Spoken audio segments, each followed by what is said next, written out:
Day one of எங்கள் ஊர் மாரியம்மன் கோவில் திருவிழா பார்த்துடலாமா. இன்றைக்கி விடிய காத்தால தான் வந்து எங்கள் கோயிலில் வந்து பூசாட்டினாங்க. அதாவது என்ன அப்படின்னா நோம்பி போட்டுட்டாங்க. 10 டேஸ் வந்து இந்த நோம்பி வந்து சூப்பராக கோலாகலமாக செம்ம வைபோட இருக்கும். எல்லாருக்கும் ஒரே ஜாலி மூடாக தான் இருக்கும். டெய்லி வந்து காலையிலையும் சரி நைட்டும் சரி இந்த மாதிரி கும்பத்தை எடுத்து வச்சு ஆடுவாங்க. கோவிலை வந்து ஒரு 3 ரவுண்ட் வந்து சுற்றிட்டு வந்துட்டு அந்த கும்பத்தை கொண்டு போய் கோயிலுக்குள்ளே வச்சுருவாங்க.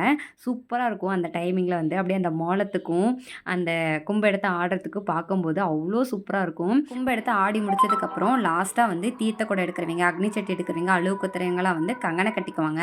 அது மட்டும் இல்லாமல் டெய்லியுமே வந்து சாமிக்கு ஒவ்வொரு சூப்பரான அலங்காரம் பண்ணுவாங்க. அன்னைக்கு வந்து அர்த்தநாரீஸ்வரர் அலங்காரம் பண்ணியிருந்தாங்க. பார்க்கறதுக்கே சாமி அவ்வளோ சூப்பராக இருந்தது.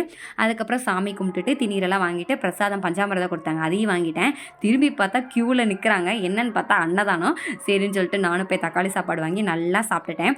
எப்பயுமே இதெல்லாம் முடிஞ்சதுக்கப்புறம் லாஸ்ட்டாக டான்ஸ் இல்லாமல் இருக்கவே இருக்காது. 1 மணி நேரமாவது மோளம் அடிக்க சொல்லி அந்த மாரியம்மன் கோவில் டான்ஸ் ஆடினாதான் அந்த நோம்பிக்கு அர்த்தம். அந்த மாதிரி தாங்க இருக்கும். ஃபைனலாக செம்மையாக டான்ஸ் எல்லாம் ஆடிட்டு வீட்டுக்கு கிளம்பிட்டோம். அடுத்த டே 2 vlogல பார்க்கலாம். பாய்.